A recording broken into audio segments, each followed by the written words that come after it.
enfin, sur tout ce que vous avez eu à dire. Vous avez parlé Sur quoi? de quoi? On a parlé Vous avez justement. parlé de, oui, On a vous parlé de avez quoi? parlé notamment, oui, vous avez parlé notamment de, enfin, l'autre, là, si les écritures, ça se lit ou non. Et toi, tu disais que, enfin, vous étiez en train de dire, vous, que l'écriture est inspirée de Dieu, que ça ne s'étudie pas et tout ce qui va avec, et, enfin, lui vous a prouvé le contraire. En disant quoi? Pardon? Illustre peut-être un propos qu'il a dit Oui, qui est... en disant même que, comment on l'appelle déjà, enfin, Louis II, lui-même fut un théologien et ayant lui-même étudié les Saintes Écritures, en fait. Alors, non.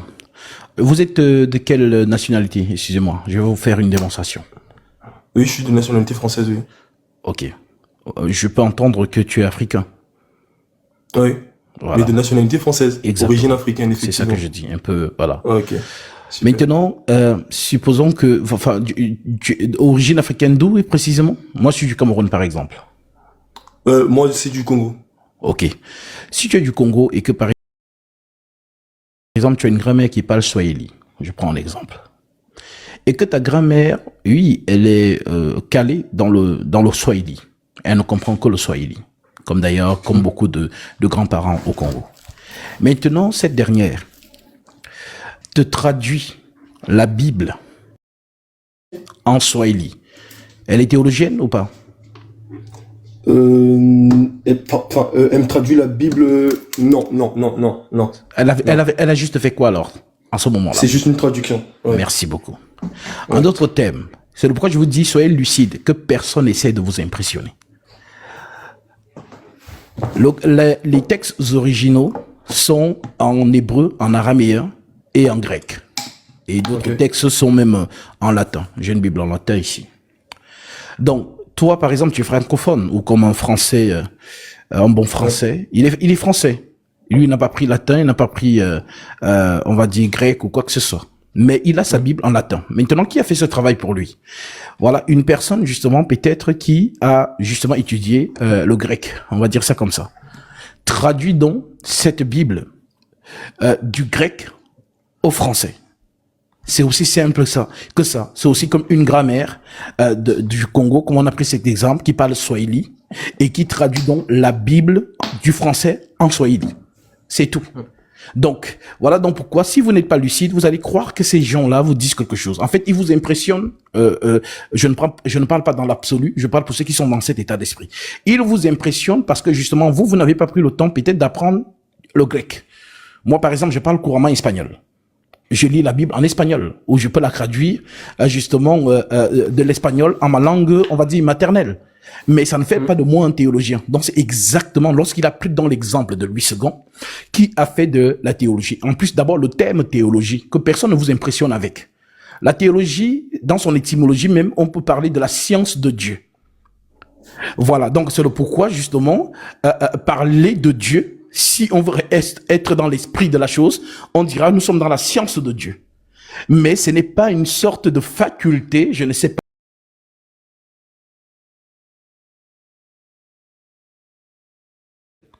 Voilà les propos que j'ai tenus lors du débat. Et justement, lui, il a essayé justement de faire comprendre aux journalistes que non, pour devenir, c'est-à-dire Non, mais attendez.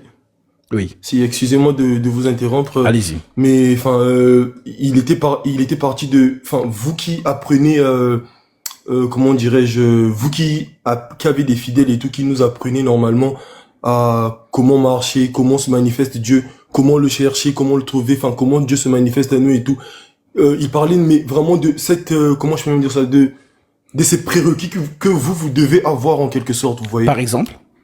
Oui. Enfin, pardon. Par exemple. Donc la maîtrise de ce que vous dites en fait. Enfin, quand vous parlez de Ménas, c'est comment vous dites déjà? Hérétique. Enfin, il raconte des hérétiques, ok. Oui. Ménas, c'est un hérétique. Enfin, vous voyez très clairement que, enfin, moi, c'est là où j'ai un problème en fait. Enfin, quand vous dites que c'est un hérétique. Alors peut-être le terme, définition d'abord le thème. C'est quoi un hérétique? C'est quelqu'un qui. C'est une personne qui. Ok. Vas-y, allez-y. Oui, je vous laisse. Alors, c'est quelqu'un justement qui raconte, on va dire du n'importe quoi sur un sujet bien déterminant. Par exemple, tu connais le fameux débat qu'il y a eu entre Arius et l'évêque d'Alexandrie, Alexandre? Non, je connais pas. Alors, il faut que tu saches que Arius et Alexandre, justement, ont débattu sur Proverbe chapitre 8, verset 22. Arius, le prêtre, disait que Jésus n'est pas Dieu. Et Alexandre disait le contraire, que Jésus était Dieu. Ok? Donc, ce qui fait donc en sorte qu'ils sont entrés dans, c'est-à-dire l'église. Je parle de leur temps. C'est-à-dire aussi, nous sommes dans l'Égypte d'Alexandre le Grand. Voilà, en Alexandrie. Parce que c'est Alexandre le Grand qui a conquis l'Égypte. Et la capitale porte son nom jusqu'aujourd'hui, Alexandrie. Donc, il y avait donc un prêtre là-bas et un évêque. Donc, ce qui fait donc en sorte que l'évêque d'Alexandrie, qui soutenait que Jésus est Dieu, ce qui est scripturaire, et le prêtre justement arien, c'est Arius, disait donc que Jésus n'est pas Dieu, que Jésus a été créé. Et c'est de là qu'est parti le fameux débat. Ok, c'est cette on va dire ce mouvement qui a pris le nom de arianisme. Tu as entendu parler de l'arianisme? Non. Ça vient de là. C'est des notions que je ne maîtrise pas. Ok, maintenant, comme ça venait de là, il y a eu donc un trouble en Égypte où l'église d'Alexandrie s'est divisée en deux. D'autres ont suivi le côté du prêtre qui disait que Jésus a été créé, Jésus n'est pas Dieu. Et d'autres ont suivi justement le côté d'Alexandre qui disait que Jésus était Dieu, étant la deuxième personne de la Trinité. Ça, c'est ce qu'il disait. Maintenant, vu le trouble que ça prenait, plutôt Alexandre, écrit donc à l'évêque de Rome. L'évêque de Rome donc reçoit la lettre et justement en parle à l'empereur qui est ici Constantin.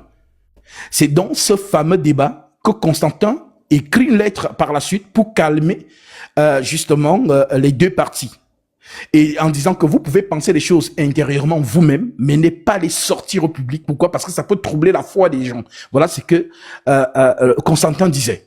Alors, vu que sa lettre n'a rien procuré, on va dire ça comme ça, aux deux parties, voilà donc comment il convoque le fameux concile d'Onicée. Le fameux concile de Nicée vient de là. Voilà donc pourquoi au Nicée donc justement il va convoquer les évêques. J'ai même cette lettre, le résumé de ce qui s'est passé au concile de Nicée. Donc c'est parce que c'est lui qui était à la présidence. Et c'est comme ça qu'à la suite du concile de Nicée, on va déclarer Arius hérétique. Ok? Donc ce qui fait donc en sorte que justement Constantin justement lui qui prône qui dit dans son discours, et moi j'ai été très surpris de lire ça dans sa lettre, il dit dans son discours que, justement, on ne suit qu'un seul Dieu unique. Et ce Dieu-là, c'est Jésus-Christ. Voilà ce qu'il dit dans sa lettre. Donc, les évêques, c'était leur habitude d'être toujours en désaccord sur des points, ce qu'ils appellent doctrinaux, ok? Donc, Constantin, lui, a essayé, donc, justement, d'amener l'harmonie, on va dire ça comme ça, et c'est les dégâts de cette époque-là qui font donc les chrétiens d'aujourd'hui. Est-ce que tu comprends? Ça veut dire que même les dégâts de cette époque-là, c'est-à-dire de ce mouvement-là, qui fait donc la compréhension de Jésus de cette génération. Tu as entendu parler de la Trinité? Oui, la Trinité, effectivement. Voilà, maintenant, est-ce que les apôtres ont prêché la Trinité? Non. Enfin, ça, je maîtrise pas. Voilà donc pourquoi. Je suis vraiment flatté par ta sincérité. Voilà donc pourquoi. Ne vous laissez pas impressionner de base par quelqu'un sous prétend que celui-ci a fait 18 ans de théologie ou quoi que ce soit. Ça impressionne ceux, justement, qui n'ont pas la matière. Par exemple, je ne dis pas que tu n'as pas la matière. En général, certainement, tu as fait des études, mais en ce qui concerne les saintes écritures, quand on n'a pas la matière dedans, il est mieux de justement prendre du recul et de vérifier ce que l'autre dit. Voilà donc pourquoi Oui, vas-y. Oui, c'est pour ça, enfin, vous parlez de prendre du recul, c'est même pour ça, c'est ce même recul que moi j'ai pris, effectivement. Parce que quand j'ai vu votre débat déjà, vous voyez que lui, il a énormément de connaissances sur ce qu'il dit, il sait ce qu'il dit. Par exemple, c'est là où il voulait vous emmener, et enfin, vous comprenez un peu ce que je veux dire. Je comprends. Vous dites. Je comprends. Moi, ça veut donc dire que vous, quand vous écoutez. J'aimerais juste terminer ça. Vas-y. Ce qui me dérange particulièrement, c'est que vous dites que ces personnes-là sont hérétiques, alors que, en fait, Dieu nous a donné cette intelligence-là, la même intelligence que nous avons tous pour comprendre certaines choses. Enfin, donc, on se base sur une certaine logique pour essayer de suivre un raisonnement et tout. Et aujourd'hui, enfin, quand rien que en voyant votre débat, bah écoutez, ce que lui disait paraissait beaucoup plus logique. Enfin, vous voyez un peu là où je veux en venir. Merci pour les termes. Paraissait Ouais. plus logique. Mais sauf que les chrétiens ne sont pas dans ce qui paraît plus logique. Le chrétien n'est pas dans la logique. Le chrétien est dans l'écriture. Ok. C'est-à-dire que si toi et moi, nous sommes en débat et que nous disons que nous sommes chrétiens tous les deux, ça veut dire que ce que nous allons dire, toi et moi, ceux qui nous suivent vont vérifier les Écritures. Voilà donc pourquoi celui qui ne vérifie pas et qui croit directement ce que l'autre dit, ça veut dire que la personne ne vérifie pas ce qui est écrit. Je prends un exemple concret. Si par exemple, tu demandes à Ménas, qui affirme que, par exemple, Marie est montée sur le 15 août. Si tu demandes donc à Ménas, tu dis que tu t'appuies sur la didascalie. La didascalie, je pense que tu as entendu ce thème durant le débat. Oui, j'ai entendu parler, mais j'ai pas vraiment fait Alors, attention à ça. la didascalie, c'est quoi? Je vais te le montrer. C'est ça la didascalie. C'est-à-dire, c'est on va dire, un bouquin retrouvé, qui était perdu, retrouvé sur lequel, justement, le Vatican s'appuie pour faire sa doctrine. Maintenant, dans la didascalie, ils disent qu'ils ne s'appuient pas sur les apôtres, mais sur la didascalie. Sauf que la didascalie, justement, les apôtres n'ont jamais prêché. Parce que s'il dit qui suit la didascalie, le terme didasqué veut dire doctrine. On va dire ça comme ça. C'est-à-dire que on suit la doctrine des apôtres, l'enseignement, on va dire, l'enseignement des apôtres. Alors oui, si on suit dans l'enseignement des apôtres, bah forcément on va vérifier ce qu'ils ont dit. Donc si tu nous dis quelque chose, ça veut dire que les apôtres l'ont dit. Alors, lorsqu'on va donc vérifier ce que les apôtres ont dit, les apôtres n'ont jamais dit que Marie est montée au ciel le 15 août. Maintenant, si tu poses la question donc au prêtre, à ce prêtre-là, ou à n'importe quel prêtre, est-ce que vous pouvez me donner, monsieur l'abbé ou monsieur le prêtre, une écriture qui affirme que que Marie soit montée au ciel le 15 août? Il ne pourra pas te la donner. C'est ce qu'on appelle donc hérésie. C'est ce qu'on appelle mensonge. Parce que nous, les chrétiens, nous sommes calqués sur ce qui est écrit. Écrit par qui? Les apôtres. Si je prends un exemple on va dire tout con. Je prends un exemple tout con. Si par exemple, je prends l'écriture de Actes, chapitre 17. Je prends le verset 11. Voici ce qui est écrit. Acte 17, 11 dit: les Juifs, ces Juifs avaient des sentiments plus nobles que ceux de Thessalonique. Ils reçurent la parole avec beaucoup d'empressement et ils examinaient chaque jour les Écritures pour voir si ce qu'on leur disait était exact. C'est ça l'état d'esprit d'un chrétien. Examiner l'Écriture pour confirmer que ce que la personne dit est vrai. Donc, tu vois, donc même Paul, en tant qu'apôtre par excellence, on va dire ça comme ça, lorsqu'il affirme des choses, puisque Paul ne prêchait pas avec les épîtres, Paul prêchait avec quoi? Les épîtres des prophètes. En d'autres termes, pour convaincre les Juifs, Paul, justement, les enseigne par la loi de Moïse, par les prophètes et par les psaumes. Voilà pourquoi les Juifs, donc, vérifient si ce qu'on leur dit est exact. Maintenant, ce sont les enseignements des apôtres, Pierre, Jacques, et ainsi de suite, qui vont donc se conformer ce qu'on appelle donc le Nouveau Testament, c'est-à-dire l'enseignement des apôtres, plus l'enseignement des prophètes. Lorsqu'on les mélange, c'est ce qu'on appelle donc saine doctrine. Voilà donc pourquoi Éphésiens 2:20 dit, vous, donc concernant les chrétiens, vous avez été édifiés sur le fondement des apôtres et des prophètes, Jésus-Christ lui-même étant la pierre angulaire. Ça veut dire quoi? Tout chrétien de base, tout chrétien affermi, a une base scripturaire de l'enseignement apostolique. D'accord. Donc, si quelqu'un vient lui dire quelque chose plus tard, les apôtres ne sont plus là.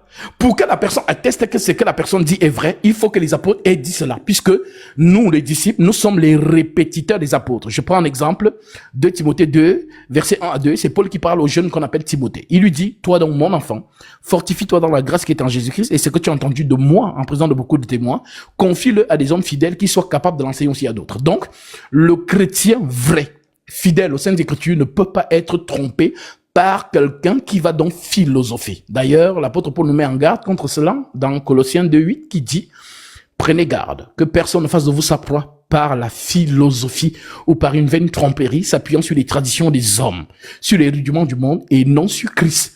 Voilà donc pourquoi on peut marmailler ou encore on peut tromper ceux justement qui ne reposent pas sur l'écriture mais qui reposent sur la philosophie. Je prends un exemple et je m'arrête là. Si tu as quelque chose à rajouter, je vais écouter. Je prends un exemple avec la jante féminine. Les femmes sont celles qui écoutent beaucoup. Et en général, elles croient à ce qu'un homme lui dit. C'est-à-dire qu'un homme peut venir, beau gosse, il parle bien, il a le verbe, il paraît sérieux.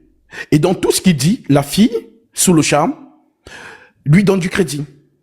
Sauf que celui-ci, lorsqu'il a désamorcé cette dernière, et que cette dernière lui a fait donc confiance, lorsqu'elle se donne, après il disparaît. C'est pareil donc avec cette vocation. On ne fait confiance en aucun homme, on fait confiance qu'à l'écriture. Donc quiconque est dans cet état d'esprit ne pourra jamais être séduit. Mais quiconque délaisse les écritures pour suivre ce que les hommes disent par philosophie, à ce moment-là, on peut les tromper. Voilà donc pourquoi, comme tu disais toi-même, dans les thèmes que tu as employés, que ce qu'ils disaient paraissait logique. Bah, sauf que nous, les chrétiens... Excusez-moi, c'est peut-être façon, je suis en train de parler, vu que je parle peut-être un peu rapidement. Oui. On fait plus vraiment attention à ce qu'on dit, vous voyez. Mais sinon, moi, je fais que réitérer les mêmes propos, mais j'ai vraiment du mal à croire ou à accepter que la tradition de l'église, surtout parlant de l'église catholique, vieille d'une tradition de 2000 ans, si je ne me trompe pas, que ça soit on va dire une tradition, hérétique, ou je sais pas, j'ai du mal à l'accepter parce que c'est quand même une institution assez bien structurée. Nous apportons des réponses sur, des sujets, vastes. Et d'ailleurs même avec de nombreux écrits, de nombreux pères qui ont écrit de nombreuses choses aussi. Et c'est pas. Justement. Mais oui. Nous on ne connaît pas par exemple les pères là. Okay. On les connaît pas nous. Non, on les connaît pas. On ne connaît pas ces pères. Nous on connaît les apôtres, les 12. Pourquoi? Parce que le Christ Jésus lui-même dit de ces 12 dans Jean 17 verset 19 à 20, je me sanctifie moi-même pour eux. Parlant des 12, qui sont ses contemporains. Je me sanctifie moi-même pour eux, afin qu'eux aussi soient sanctifiés par la vérité. Et ce n'est pas pour eux seulement que je prie, mais encore pour tous ceux qui croiront en moi, par leur parole. Donc Christ nous montre les 12 apôtres. Donc nous, dans la suite des temps, ce sont leurs enseignements qui font notre foi. Nous, on ne connaît pas les pères de l'Église. Voilà donc pourquoi le Vatican va s'appuyer sur eux, mais nous, les vrais chrétiens, on va s'appuyer sur les apôtres. Et c'est donc ça. Ça veut donc dire quoi? Si je reste fidèle à ce que les apôtres ont enseigné, par exemple, ici, j'ai une Bible du Vatican. Parce que eux, ils refusent celle-ci. Ils appellent ça biblette. Alors, qu'est-ce que moi j'ai... ça la biblette. Voilà. Qu'est-ce que moi j'ai fait? J'ai donc dit, ok, ils appellent ça biblette. Bah, je la mets ici. Elle reste là. Je prends leur Bible à eux. Alors, dans leur Bible à eux, il y a donc ce qu'on appelle les épîtres des apôtres. Est-ce que tu comprends? Okay, ça veut dire que donc, comme eux, ils nous ont référencé les apôtres ici, ça veut dire que ce que les apôtres ont dit, c'est ce qu'on prend. On est d'accord? J'essaie de vous suivre, oui. Ok, maintenant, comme ce sont eux, parce qu'ils s'en vantent d'ailleurs, ils disent que c'est eux qui nous ont donné la Bible. D'accord, il n'y a pas de souci. Maintenant, si nous prenons dans leur Bible, et que nous l'ouvrons, et nous voyons dans les lettres des apôtres, et dans ces lettres, nous devons nous en tenir, parce que c'est ça l'enseignement, c'est ce qu'on appelle même la didascalie, l'enseignement des apôtres. Donc, ils nous ont donc donné la Bible avec les lettres apostoliques. Et donc, ce sont ces lettres-là qui font notre foi, par exemple. Donc, si peut-être les prêtres, on va dire ça comme ça, sont dans la continuité d'une fidélité de transmission, bah forcément, ils vont dire exactement ce que les apôtres ont dit. On est d'accord? Ok. Voilà, c'est même ce qu'on appelle même la doctrine de l'imposition des mains. Ça veut dire quoi? Ça veut dire que un apôtre a un disciple à qui il transmet la parole, et ce disciple a le devoir de le transmettre fidèlement tel qu'il a reçu de l'apôtre Paul. Je prends l'exemple de l'apôtre Paul parce que justement, c'est lui qui a beaucoup écrit. Donc, c'est le pourquoi j'étais cité ici le 2 Timothée 2,19 où Paul dit à Timothée, je vais le lire même dans la Bible du Vatican et tu vas voir. Donc, ça veut dire que si je suis en débat avec un prêtre du Vatican, je ne viens plus avec la Bible. Je viens avec leur propre livre. Parce que comme il est dit, il est parfois mieux de frire le poisson avec sa propre graisse. Parce que quand tu vas lui présenter le livre qu'il t'a donné, il ne pourra pas refuter son propre livre puisque ce qui est écrit dedans, apparemment, c'est lui qui te l'a donné. Donc, s'il a mis ça dedans, ça veut dire qu'il a attesté que ce qui est là dedans est vrai et que nous, les chrétiens, nous devons donc marcher par ce qui est écrit. Alors, dans ce qui est écrit... Quelle hérésie il y a dans la Bible, dans cette Bible-là? Non, justement, dans cette Bible-ci, si on s'en tient dans Acte 2. Acte 2, c'est le commencement de le Nouveau Testament. Quand on dit Nouveau Testament, ça veut dire que nous partons du culte de la chair au culte de l'esprit. Le culte de la chair, c'est ce qu'on appelle la loi. Et le culte de l'esprit, c'est ce qu'on appelle donc la grâce. Donc, la grâce commence quand? La grâce commence dès lors que le Saint-Esprit arrive sur la terre des hommes, notamment le jour de la Pentecôte. C'est depuis ce jour-là que les apôtres vont commencer à prêcher sous l'onction de l'Esprit Saint, tel que Jésus leur a promis. Ne vous éloignez pas de Jérusalem, juste à ce que je vous ai annoncé vienne sur vous, et alors vous serez mes témoins. Pas avant. C'est quand vous aurez le Saint-Esprit. Donc, sous l'onction du Saint-Esprit, ils vont donc nous enseigner. Voilà donc pourquoi leur enseignement traverse dans les âges. Donc si toi tu dis que tu es chrétien sur la base de ce que les apôtres ont enseigné par le Saint-Esprit. Alors, si donc tu es donc fidèle à ce qu'ils ont enseigné, bah forcément, si on te dit donc que Marie est montée au ciel le 15 août, tu dois te référer à qui, par exemple? Aux apôtres, on est d'accord? Je sais pas si je dois dire pas forcément ou forcément, vu que je n'ai pas une... Mais puisque Jésus te donne les apôtres, je te lis un peu l'écriture là. Par exemple, je prends le livre de Jean. Nous sommes ici, dans l'évangile de Jean, chapitre 17.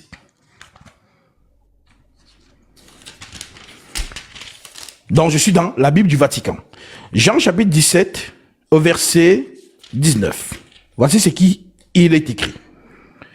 L'Écriture dit, il dit, comme tu m'as envoyé dans le monde, moi aussi je les ai envoyés dans le monde. Pour eux, je me sanctifie moi-même, afin qu'ils soient sanctifiés aussi dans la vérité. Il dit qu'il se sanctifie pour les 12 qu'il a choisis. Notamment dans Jean 6. N'est-ce pas moi qui vous ai choisi, vous les 12? Et l'un parmi vous est un démon. Donc le démon ici, c'était qui? Judas Iscariote. Donc c'est d'eux que Jésus parle. Jésus ne nous parle pas des pères de l'église. Voilà pourquoi je dis, moi je ne les connais pas.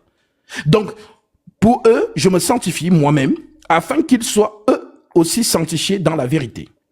Je ne prie pas pour eux seulement, mais aussi pour ceux qui, grâce à leur parole, croiront en moi. Est-ce que tu comprends? C'est très fort.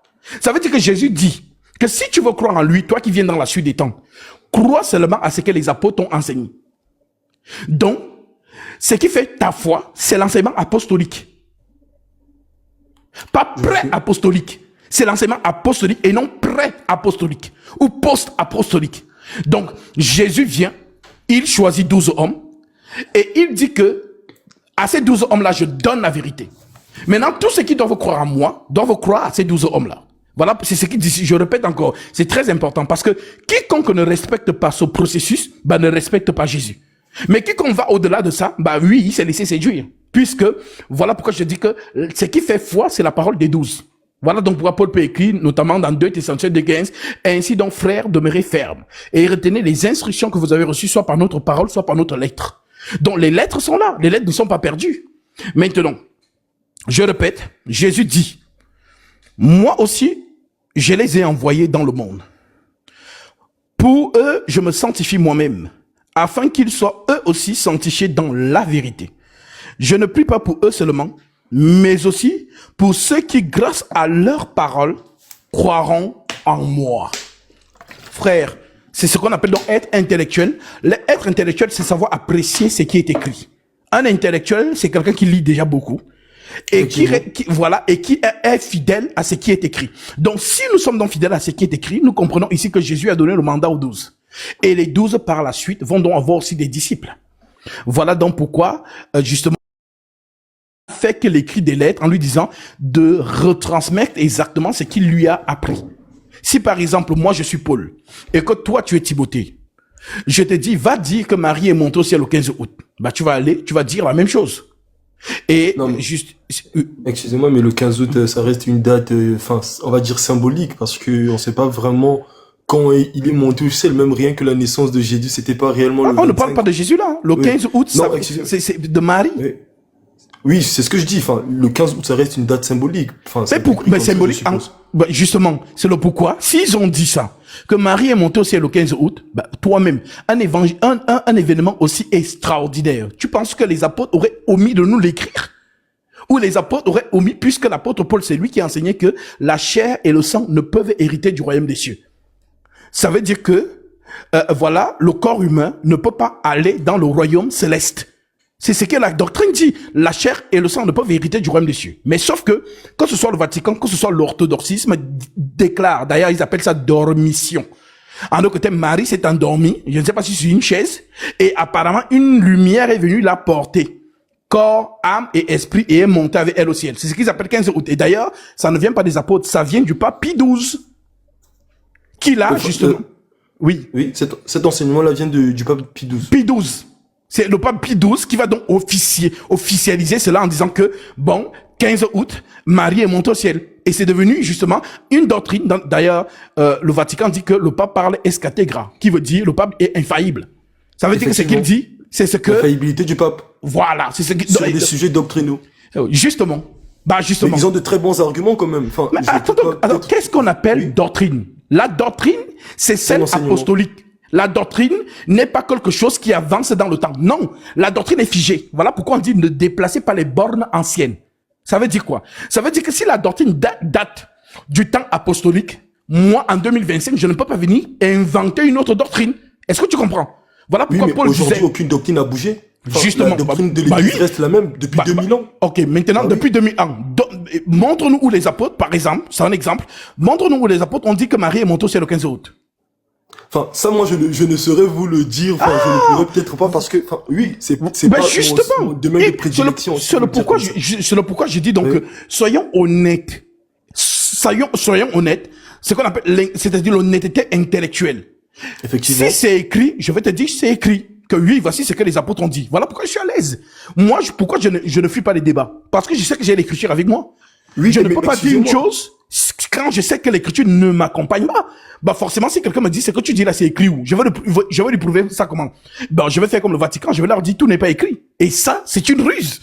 Voilà donc pourquoi en ce qui concerne la prophétie, tout est écrit. Donc, c'est pourquoi je disais, la doctrine, c'est-à-dire, on ne la déplace pas. La doctrine est figée. Voilà pourquoi Paul pouvait dire, j'ai posé. Il ne dit que je poserai, non. Ou j'avais posé. Non, il dit j'ai posé le fondement comme un sage architecte. Et que celui qui bâtit dessus fasse attention de la manière dont il bâtit. En d'autres termes, si les apôtres ont dit une chose jadis, moi je ne peux pas arriver en 2025 et dire que non, ça c'est Paul qui avait dit ça, mais moi je vous dis oui aujourd'hui. Donc c'est qu'ils disent que le pape est infaillible dans la doctrine, que le pape aide au débat avec moi, c'est là vous allez comprendre que le pape, il ne maîtrise rien en la matière des Saintes Écritures. Donc non, excusez-moi, vous pouvez pas. Si, je peux le dire. Non, vous pouvez pas le dire. Enfin, pourquoi je ne pourrais pas le dire? Vous avez dit que le pape, il ne maîtrise rien en termes d'écriture. C'est ce que je vous dis. Je ne mâche pas les mots. Voilà, justement, voilà pourquoi on me traite d'orgueilleux. Parce que je sais ce que je dis. Effectivement. Le pape, à la lumière c'est ce que je dis. J'affirme. Le pape, à la lumière des Saintes Écritures, ne peut pas tenir face à moi, face aux Écritures. Pourquoi? Parce qu'il n'est pas respectueux de la doctrine que lui-même il a trouvée. C'est le pourquoi je te dis, la doctrine c'est quoi? La doctrine c'est la base. Peut-être que les gens ne comprennent pas quand l'écriture dit dans Éphésiens chapitre 2, 20. L'écriture dit quoi? Je cite, vous n'êtes plus des étrangers, ni des gens du dehors. Vous êtes co-citoyens des saints, gens de la maison de Dieu. Vous avez été édifiés.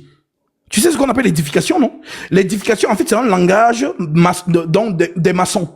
Les maçons édifient les murs dans un fondement. Ça veut dire quoi? Pour élever, je sais pas si tu as eu à construire peut-être dans ta vie. Pour ceux qui ont déjà eu à suivre des chantiers, à construire,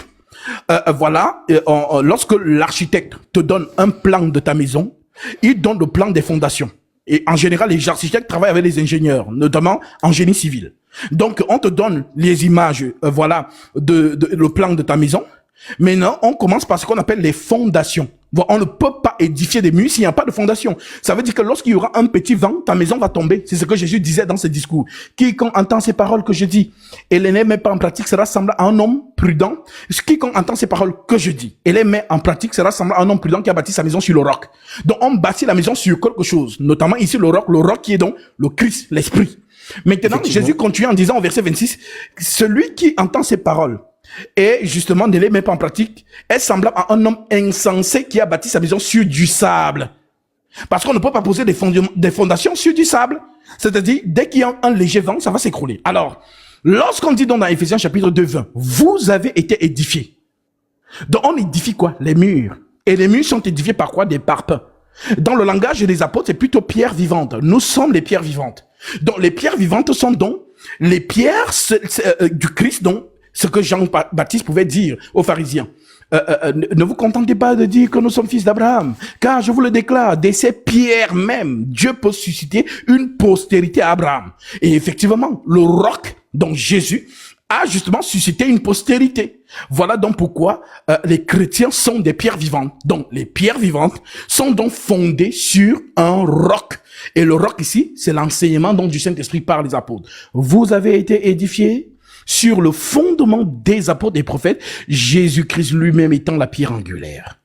En lui, tout l'édifice se lève pour être un temple saint dans le Seigneur. En lui, vous êtes aussi édifiés pour être une habitation de Dieu en esprit. Ça veut donc dire quoi? Ça veut donc dire que moi, si je dis que je suis disciple du Christ, je ne peux pas venir inventer une chose que les apôtres n'ont pas dite. Ça veut dire que je suis encore de lever un autre fondement à côté. C'est ce qu'on appelle donc bâti sur un autre fondement.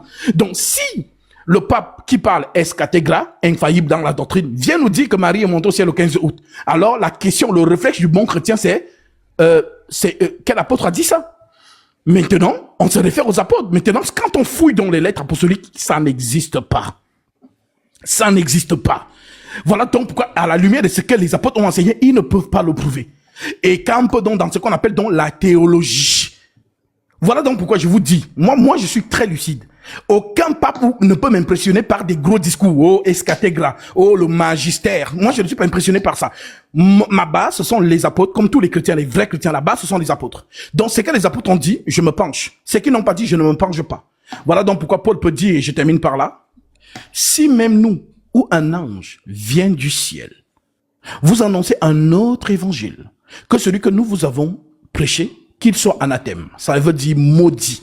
Alors, la doctrine sur Marie qui est montée au ciel le 15 août, qui a été déclarée fériée et sur lequel des milliards et des milliards de chrétiens ont fondé leur foi et donc n'est pas apostolique. C'est une doctrine qui vient tout droit de la perdition. Voilà donc pourquoi quiconque a mis sa foi dessus, bah oui, c'est à genoux devant cette statuette. Les statuettes que Paul a combattues à Éphèse, puisque tu dois censé savoir qu'il y avait une dame, justement qu'on appelait la reine du ciel. Tu connais cette histoire? Non, je connais pas. Éphèse. Si tu lis ici, il me semble Acte chapitre 19. L'apôtre Paul arrive à Éphèse et rencontre un orfèvre qu'on appelait Démétrius, qui avait créé une entreprise. Son entreprise consistait à quoi? À créer des statuettes. Les statuettes de qui? De Diane. On disait qu'il faisait des statuettes, soit en argent, soit en or, soit en bois, soit en pierre. Donc, quand Paul arrive dans Éphèse, il combat cette divinité. Et Démétrius dit au peuple éphésien que le danger qu'il en résulte de ce que Paul est en train de faire, lui qui a persuadé une grande foule que des dieux faits de en image taillée sont des faux dieux. Ce n'est pas que justement le temple de la déesse Diane ne soit profané, mais c'est que notre travail soit réduit à néant et que nous ne gagnons plus notre vie. Parce que c'est ce travail qui nous donne qui permet en sorte que on puisse vivre. Voilà donc pourquoi Démétrius fabrique des statuettes. Les gens achètent, les mettent chez eux et adorent Diane. Donc c'est ce culte que Paul a justement combattu. Et justement, c'est ce qu'on retrouve donc avec Marie. Voilà donc pourquoi à Éphèse, on dit grande est la Diane des Éphésiens. Et son simulacre tombé du ciel. C'est écrit dans la Bible. Donc, plus tard, un pape ne peut pas sortir de nulle part, vienne vous dire que Marie est montée sur le 15 août. C'est une aberration. Et ceux qui ont gobé ça, je suis désolé pour eux, mais Satan les a bien séduits. Voilà donc pourquoi Paul pouvait dire des siècles avant, car il viendra un temps, c'est une prophétie, où les hommes ne supporteront pas la saine doctrine, mais ayant la démangeaison d'entendre des choses agréables, ils se donneront une foule de docteurs selon leur propre désir, détourneront l'oreille de la vérité et se tourneront vers les fables. Donc, voilà donc ce on peut justement qualifier d'hérésie. Voilà pourquoi tout chrétien averti n'est pas impressionné par les gros mots latins ou les gros mots grecs. Mais tout chrétien averti va rester campé sur les Écritures pour demander au prêtre ou au cardinal ou au pape qui lui affirme quelque chose de pouvoir justement lui donner ça à la lumière de ce qui est écrit. S'il ne la donne pas, alors ce qu'il dit, c'est un mensonge. Ça, c'est un exemple parmi tant d'autres. Je peux aussi te parler de la béatitude. C'est-à-dire que tu sais que dans le clergé du Vatican, il déclare les gens saints. Tu le sais? Effectivement, oui. Ok, maintenant, je te pose une question. Montre-moi un verset dans les Saintes Écritures où les apôtres ont fait ça. Pardon? Est-ce que tu peux me montrer à la lumière des Saintes Écritures, c'est-à-dire des épîtres apostoliques, où les apôtres ont nommé quelqu'un saint? Non, enfin non. Après, malheureusement, moi, vu que je maîtrise pas assez le sujet, je ne pourrais Alors, tu sais ce que je vais te dire? Je vais te tenir dire un débat avec vous, effectivement. Alors, c'est le pourquoi je vais te dire. Moi, j'aurais aimé. Ouais. Voilà pourquoi le débat. En fait, ce qui s'est passé en Martinique, ce n'était pas un débat. C'était un interview sur la théologie. Ça n'a rien à voir avec un débat. Le débat devait être le lendemain sur le baptême à la lumière des Saintes Écritures. Et c'est ce débat qu'il a annulé. Bah, justement, lorsqu'il allait se trouver face à moi devant le monde entier, où j'allais lui demander les Écritures, ou qu'il me donne une Écriture, où un seul apôtre a baptisé avec la formule Père, Fils, Saint-Esprit, il n'allait pas le faire. Puisque ça n'existe pas. Et pourtant, moi, j'aurais pu lui montrer les Écritures où les apôtres ont baptisé au nom de Jésus-Christ. Donc, voilà donc pourquoi. C'est que moi, je t'invite à faire. Je vois que tu es de bonne moralité et que tu es de bonne foi. Comme tu dis, et c'est toi qui le dis, que non, tu n'es pas assez outillé dessus. Moi, je t'invite justement à aller peut-être te cultiver sur le sujet. C'est-à-dire, prends le temps de lire ce que les apôtres ont enseigné. Et puis, après avoir lu ce que les apôtres ont enseigné, va lire maintenant la catéchèse. Et tu vas voir que c'est deux mondes différents. Le catéchisme de l'Église catholique, c'est de ça dont vous parlez? Oui, justement, le catéchisme, c'est ça. C'est le pourquoi j'ai dit, après avoir lu, ça c'est leur Bible ici. Tu achètes leur Bible, tu lis les épîtres apostoliques de Actes chapitre 2 jusqu'à la dernière lettre qui est la lettre de Jude. Après avoir fait cette lecture, lis aussi maintenant la catéchèse du Vatican. Et là, tu y reviens. Et tu vas comprendre qu'entre ce qu'ils ont enseigné et ce que les apôtres ont prêché, c'est deux mondes différents. Ok, effectivement, on va faire ça. Et puis j'espère vraiment réavoir cette chance de rediscuter de certains sujets avec vous. Moi, je suis là, je suis disponible, je suis tous les jours actif. Je suis né pour ça, pour combattre le Vatican. Là, voilà, je suis un soldat. C'est un peu fort de dire combattre le Vatican. Oui, ouais, moi je combats. Comme Jésus-Christ a combattu le pharisianisme, c'est aussi comme ça que je combats les pharisiens des temps modernes. Donc ce n'est pas le politiquement correct. C'est une guerre spirituelle. Voilà, parce que c'est une forteresse qui dure quand même depuis des générations, depuis des siècles, où nos grands-pères, nos arrière-grands-pères, nos grands-mères ont été emprisonnés dedans. Donc, c'est pas un combat facile. Donc forcément, ce n'est pas un combat avec les épées, hein, bien évidemment. Ici, les armes sont spirituelles et l'arme, ce sont les Écritures, tout simplement. Ok, bon courage à vous, merci. Que Dieu te bénisse. Ok. Moi, la marmaille du Vatican, ça ne passe pas avec moi. Et tous ceux en qui j'ai planté l'épée de la justice, qui est la parole de Dieu, sont dans le même état d'esprit que moi. On ne peut pas marmailler un enfant de Dieu qui est fidèle aux Saintes Écritures. Ce n'est pas possible. On marmaille ceux qui ne lisent pas. Ils disent qu'ils sont intellectuels, mais vous savez, ils sont intellectuels sur quoi? Bah justement sur leurs comment on appelle ça, les brochures du Vatican. Voilà, j'ai tout, vous voyez, tout mon bureau. Voilà, j'ai tellement de livres concernant le Vatican. Hein. J'ai les missels, ça c'est ce que les prêtres s'appuient pour lire la messe. Donc il y a ça sort chaque année. Hein. Donc ici nous avons les missels du dimanche 2026, année A, année liturgique A. Ah, c'est ça ici. Donc c'est ça que le prêtre, quand vous voyez souvent, il tend les mains en l'air. Dimanche de l'année ordinaire, l'année B, il tourne les pages. C'est ça ici. Voilà leur guide de messe. Donc et voilà, j'ai beaucoup de choses, hein, voilà, du Vatican. J'ai même, dites vous-même que je me suis pris une Bible en latin. Voilà, parce que le latin, au moins, c'est avec la phonétique de l'alphabet français. Donc, on peut lire le latin. OK? Le grec, j'ai cherché le livre avec la phonétique de l'alphabet en français. Je n'ai pas encore trouvé, mais je vais finir par trouver. Mais j'ai quand même une Bible grec-français qui est là. Donc, quand ils veulent vous impressionner avec les mots grecs, justement, je vais trouver ce livre-là. Ne vous inquiétez pas. Voilà, j'étais à Athènes il y a encore de cela, je pense, 3 jours. 3 jours, de sûr en tout cas. Voilà, j'ai pas eu le temps vraiment d'entrer dans les bibliothèques parce que voilà, j'avais tellement, il fallait que je profite un peu du paysage, mais j'y retournerai. Donc, si vraiment vous trouvez la Bible grecque avec la phonétique de l'alphabet français, ce serait intéressant. Faites-le moi savoir parce que j'ai pu trouver les psaumes avec la phonétique alphabet français. Ça veut dire que c'est l'hébreu, mais avec des lettres en alphabet français. Donc ça veut dire que vous pouvez lire. Mais quand c'est écrit avec les écritures en hébreu, bah forcément vous ne connaissez pas l'alphabet hébreu, donc forcément ça vous sera difficile de lire. Mais lorsque c'est écrit avec phonétique française, donc l'alphabet français, ça veut dire que ça peut être lu en fait. Ok? Donc j'ai trouvé ça en hébreu, j'ai trouvé ça en latin. Mais je n'ai pas encore trouvé le grec. C'est que si ça existe, je vais trouver. Voilà, tout simplement. Donc, vraiment, bien aimé, le Vatican ne tient sur rien. OK? Voilà pourquoi moi je suis là. Est-ce que je refuse les débats? Tout prêt qui veut m'affronter à la lumière des Saintes Écritures. Je suis votre homme. Même si invitez moi-même à la basilique Saint-Pierre, je vais venir. Ouais, je vais venir. Et ce sera le journaliste, le pape et moi. On ouvre la Bible. La Bible qu'ils nous ont donnée, parce qu'il faut que j'aille avec la Bible du Vatican. Il ne faut pas que j'aille avec la Biblette, parce qu'ils vont dire que non. Oh non, ça c'est Luther qui avait... Ok, d'accord. Donc, on va prendre la Bible du Vatican. Et là, on pourra frire le poisson avec sa propre graisse. Voilà. Ne vous inquiétez pas. Il dit, je suis né pour ça. Voilà. Et ce qui est sûr, bien évidemment, nous n'allons pas sortir tout le monde du Vatican, parce qu'il faut bien que la prophétie s'accomplisse. Large est la porte, spacieux le chemin qui mène à la perdition. Il y en a beaucoup qui entrent par là. Donc, il y a beaucoup de gens qui doivent se perdre. Oui, le Vatican, c'est la synagogue de Satan. Donc, bien évidemment que la prophétie doit s'accomplir. Tous ceux qui sont là-bas doivent se perdre. Mais ceux qui appartiennent à Jésus et qui sont encore retenus captifs dans ces choses doivent sortir. Voilà pourquoi beaucoup qui étaient là-bas dedans, je les ai sortis par la grâce de Dieu.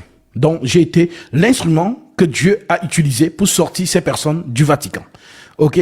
Donc, voilà pourquoi Gatsby, il n'a pas froid aux yeux. Ok?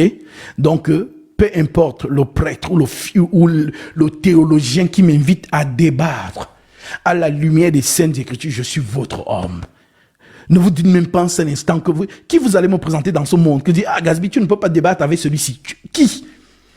Que la personne me dise juste que non, je suis disponible pour débattre avec vous. Alors, je viens. Je viens. Parce que je sais que j'ai la matière. Les Écritures, là, Dieu m'a donné ça. Voilà pourquoi il m'appelle, comment les prêtres m'appellent? Perroquet. Hein? Il fait du citatisme. Hein? Il récite les Écritures. Ben, récitez aussi, si vous avez la capacité. Ah, vous récitez bien vos trucs de la théologie, non? Voilà. Mais moi, je n'ai pas perdu mon temps dans ça parce que rien ne me dérange. Vous savez que je peux même faire comme Paul. J'entre dans les ordres. Et je vous la fais en la Luther 2 et saison 2. Oui, je peux le faire. Je peux entrer dans les ordres. Je dis, Gatsby est devenu... Gatsby est rentré dans le Vatican. J'entre bien. J'ai fait toutes mes classes. Oh, je commence, hein, petit séminariste, prêtre, petit prêtre, abbé, je pars, je monte. Gatsby est devenu cardinal, pape, abbé mousse papa. Dès que je deviens pape, il dit, décret du pape, il fait un discours, le monde regarde. Nous revenons à la doctrine apostolique. En tant que votre pape, j'ai vérifié les saintes lettres apostoliques. Et il faut être honnête, Marie n'est jamais montrée au ciel le 15 août. Alors c'est une invention pour que le pape se fasse les poches des pauvres fidèles. Parce que oui, vous avez bien remarqué que les statuettes ne sont pas gratuites. Il faut acheter les statuettes. Les chapelets ne sont pas gratuits, on achète des chapelets. Hein? Les maris qui défait les nœuds, c'est pas gratuit, il faut acheter toutes ces choses. Donc, quand vous achetez, bah justement, ça, une partie revient au Vatican. Et c'est ce qui fait la fortune du Vatican. Voilà. Donc, je finis de faire un discours comme ça, là. Voilà, les enfants, oh, qu'est-ce qu'il fait? Oh non, machin. Et d'autres seront contents qu'enfin, le vrai pape est arrivé. Ah, je peux faire ça. OK? Donc, cela ne nous empêche pas d'entrer dans faire même la simple théologie. Quand je suis allé à la procure, qui est juste là, qui n'est pas très loin d'ici, voilà, on m'a proposé, voilà, de faire des cours de théologie. Il y en a, de toute manière, toutes ces choses sont un peu partout, même à l'université, vous pouvez vous inscrire, justement, et faire la théologie. Ça c'est rien. Mais comme je sais que c'est une perte de temps, Moi, le temps qu'eux, ils concentrent dans la théologie, moi, je la concentre dans les Écritures. Voilà pourquoi, oui, je peux réciter la Bible. Voilà. Mais quand vous récitez vos choses de théologie, là, vous paraissez sage. Voilà, comme on dit, cette expression, chez les aveugles, chez les aveugles, le borgne est roi. Donc, voilà donc pourquoi, justement, moi, je passe mon temps dans les Écritures. Voilà. Voilà donc pourquoi je le dis et je le répète, comme le père Hervé. Hein? Le père Hervé a rendu témoignage, n'est-ce pas? Il faut quand même avouer que il a la maîtrise des Écritures. Hein? Bah oui. Au moins, c'est un prêtre qui a été honnête et qui a dit que non, franchement, il est calé dans les Écritures. Bah oui. Ok? Donc, c'est notre combat. Ok? C'est notre combat. Nous vous aimons d'un amour vrai. Parce que l'Écriture dit l'amour parfait bannit la crainte, car la crainte suppose un châtiment. Je ne crains pas. Celui qui craint n'est pas parfait dans l'amour, dit l'Écriture. L'amour parfait bannit la crainte, car la crainte suppose un châtiment. Donc, si vos prêtres là, comme Ménas, quand il arrête sa croix, j'étais en face de lui, vide. C'est-à-dire, vous savez, chez nous au Cameroun, on dit les gens sont fabriqués mystiquement. J'étais en face de votre Ménas, vide. C'est-à-dire, le moindre parfum, c'est-à-dire spirituel, c'est-à-dire ici, il y a un égrégore derrière lui. Rien. Ok? Donc, s'il devait faire vos choses là-haut, machin, tout ça, c'était devant moi. Rien sur le plateau. Voilà pourquoi je lui ai dit, allons. Tu veux dire que non, allons, démonstration de puissance. Voilà. Donc, c'est à vous qu'ils font peur. Hein? Vos prêtres, c'est à vous qu'ils font peur.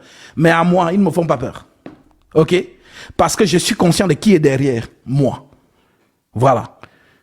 Moïse n'était pas seul. Il y avait quelqu'un derrière lui. Pharaon aussi n'était pas seul. Il y avait quelqu'un derrière Pharaon. Ok? Un homme est toujours accompagné par quelque chose.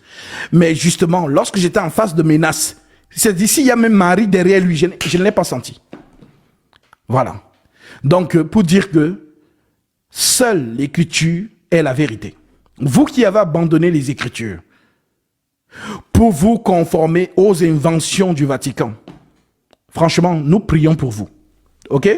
Nous prions pour vous afin que tôt ou tard, vous ouvrez les yeux. J'ai baptisé un frère aujourd'hui qui m'écoutait en 2021. Et justement, qui disait que je prêchais n'importe quoi. Hier, il m'appelle. Aujourd'hui, il prend son baptême. 4 ans plus tard. Pour vous prouver que la parole de Dieu est une semence. Si elle ne produit pas aujourd'hui, même demain, elle produira. Ok? Voilà donc pourquoi on ne force pas. On prêche.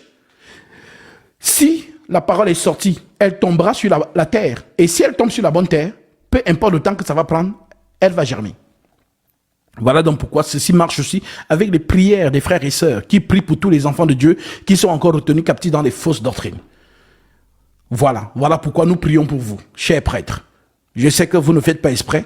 C'est que c'est Satan qui vous retient dans l'ignorance. D'ailleurs, je vais vous lire ça dans votre Bible, la Bible du Vatican. Nous prenons ici 2 Timothée, chapitre 2. 2 Timothée, chapitre 2.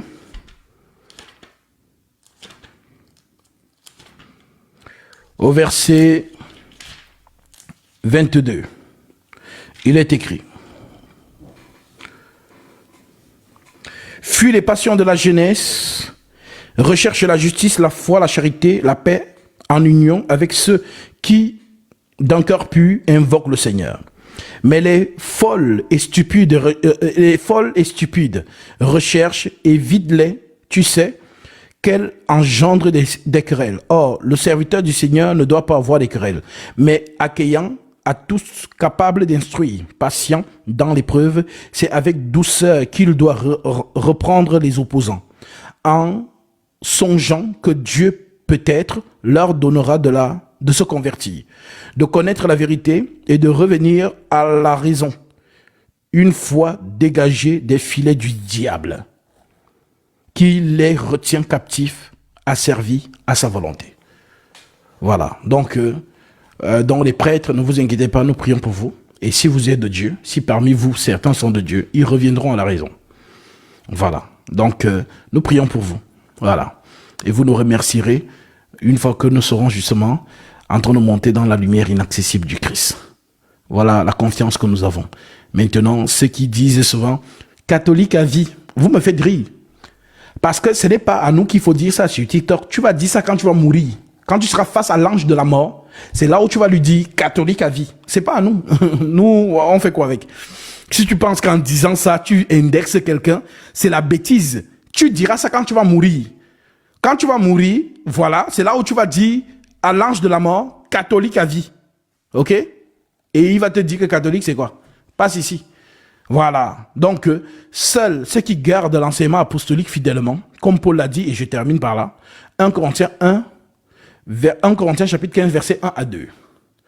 Je vous rappelle, frères, l'évangile que je vous ai annoncé,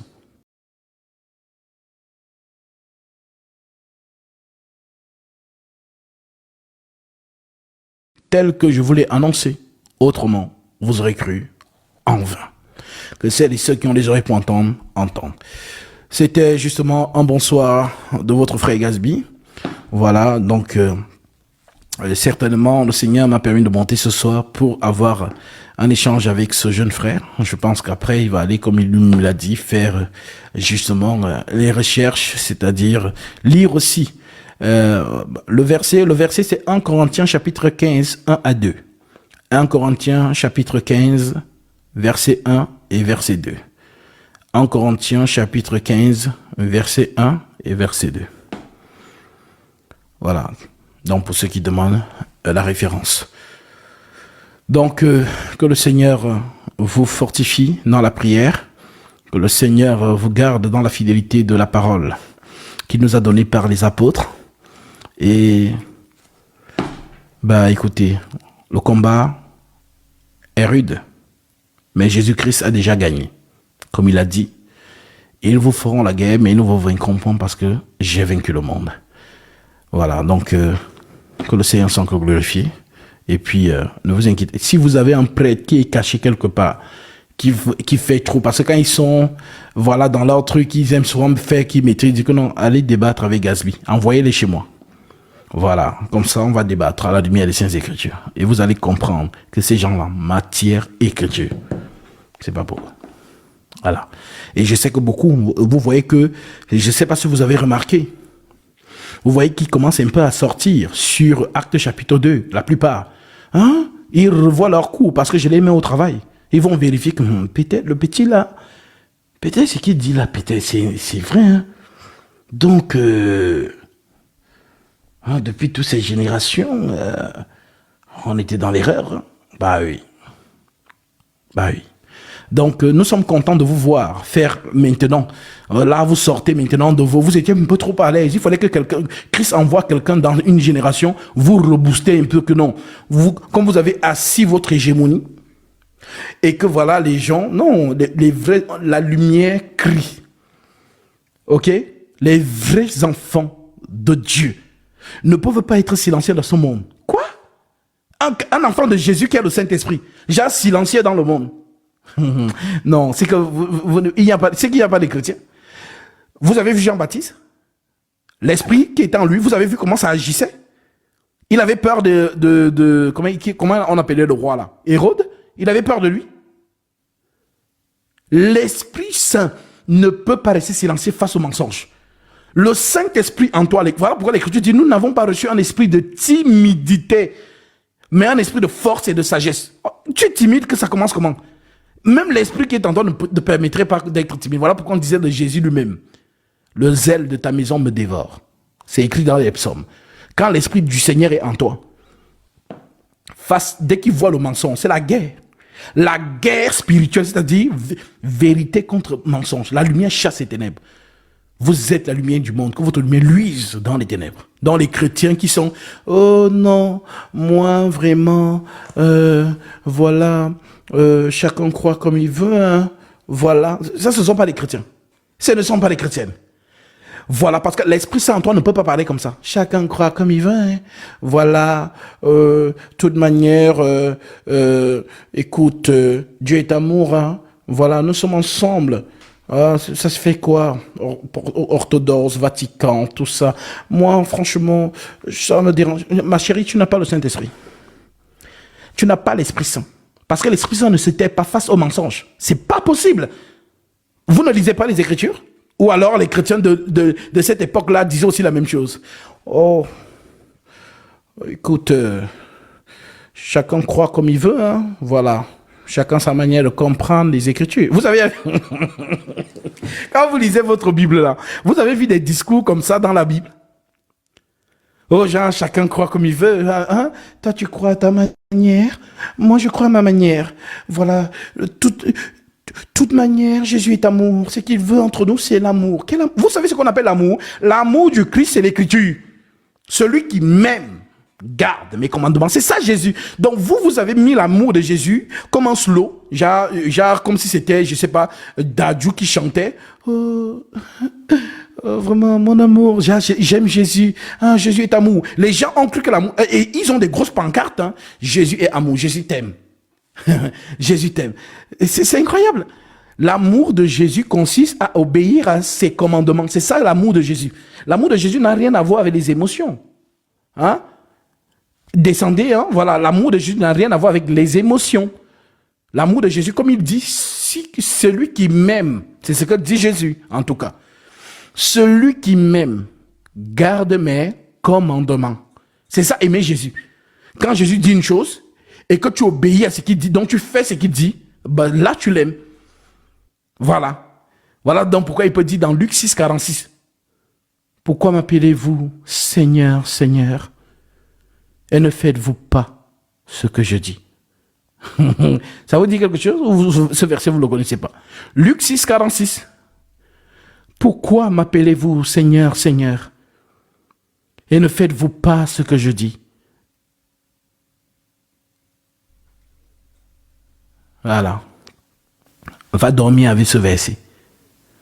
Comme vous croyez que Jésus c'est un slow de Dadju ou de Taïsi.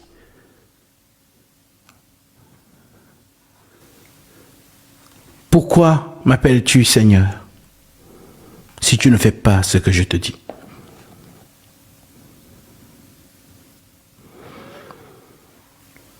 Voilà. Tu vas dormir avec cette écriture. Et là, tu vas comprendre que les gens qui écrivent dans les commentaires des prêtres, dès qu'ils font une vidéo TikTok, ouh, oh, non, le père, il est trop fort. Oh, quel niveau.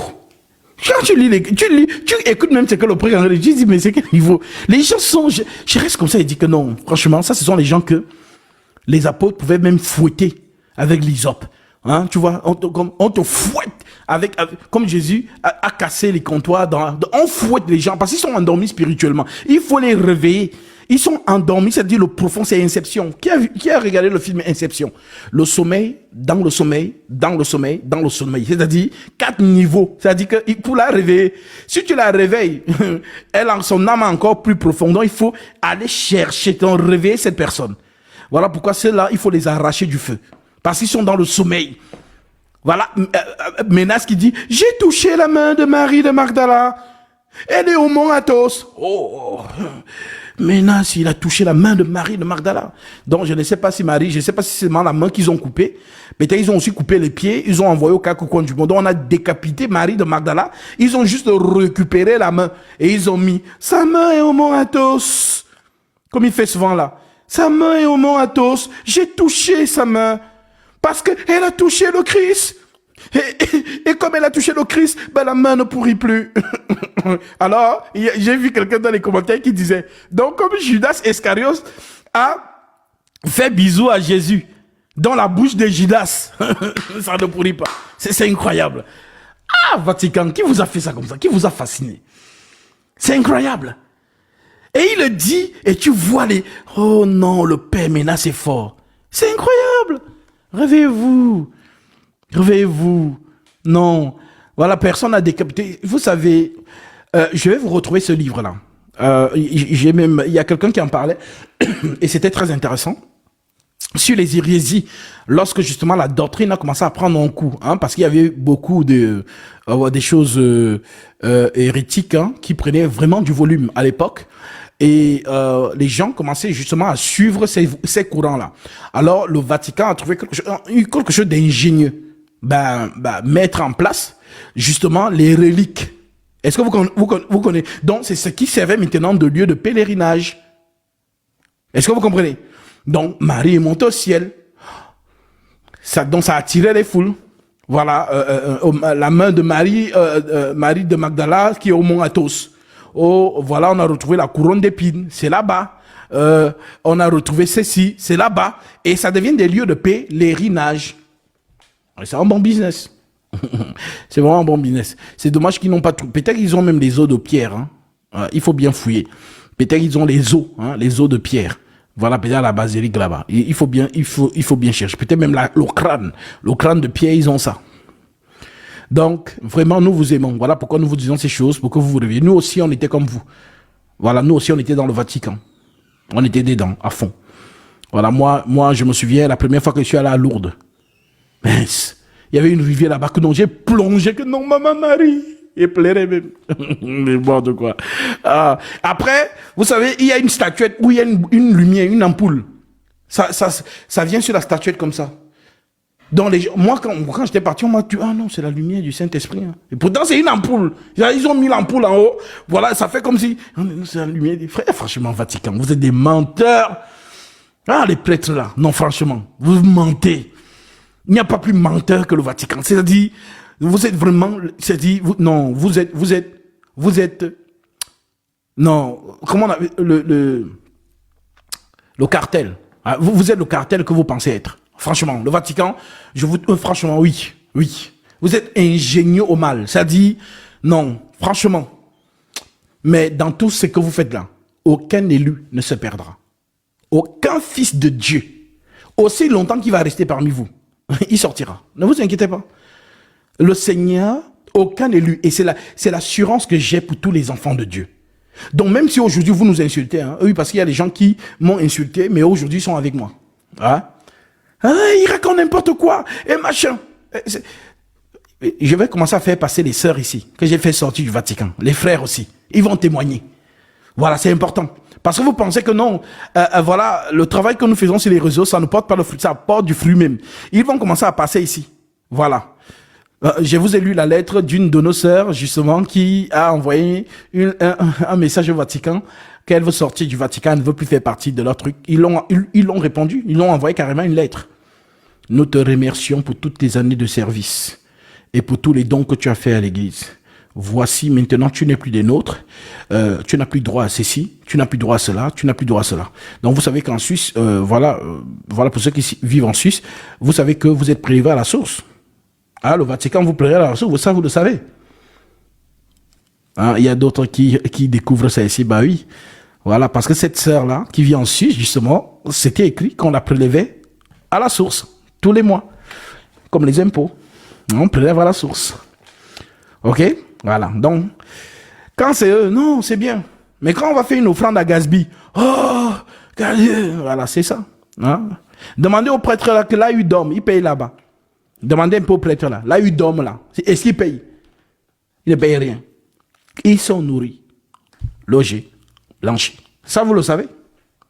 Non, voilà, ça vous dérange pas. C'est bien, c'est le Vatican. Mais quand c'est Gatsby, oh, sacrilège, scandale. Hein? Il faut un peu d'humilité. Hein? Vous êtes là, vous montez dans des grosses voitures, on vous ouvre les portières. Mais c'est pas possible.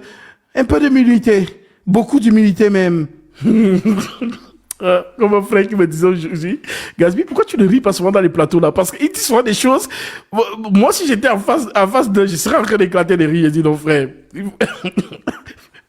Je vais souvent rire, mais parfois je me retire. C'est incroyable. C'est pas possible. Depuis quand ouvrir la portière à une personne est devenu péché? Vraiment, vous-même, mes frères. Depuis quand? Hein? Hein? Vous êtes là, vous portez des grosses costumes. Hein? On vous ouvre les portières de voiture. Mais un peu d'humilité.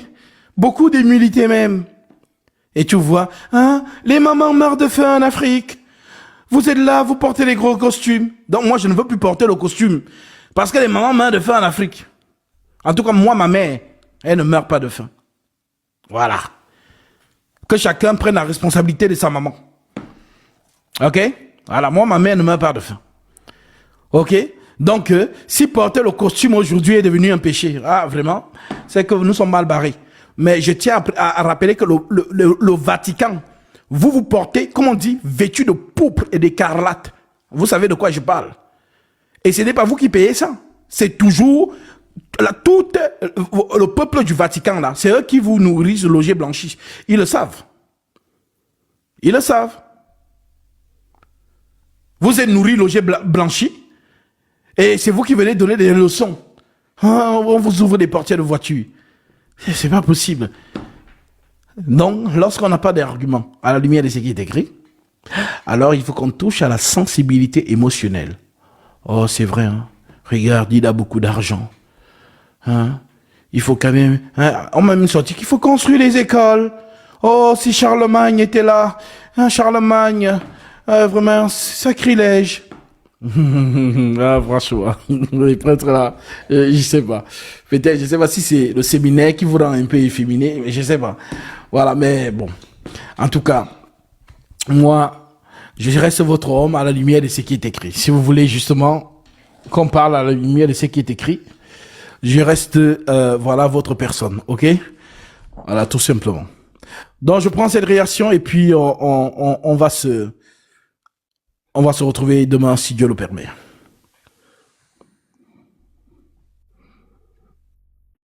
Allô?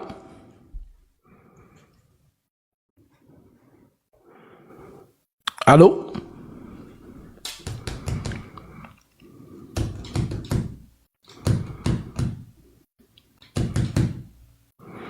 Alors, je pense qu'elle a peut-être, ou c'est moi, ou c'est elle qui a un problème de micro. Bon, je pense que ça doit être elle.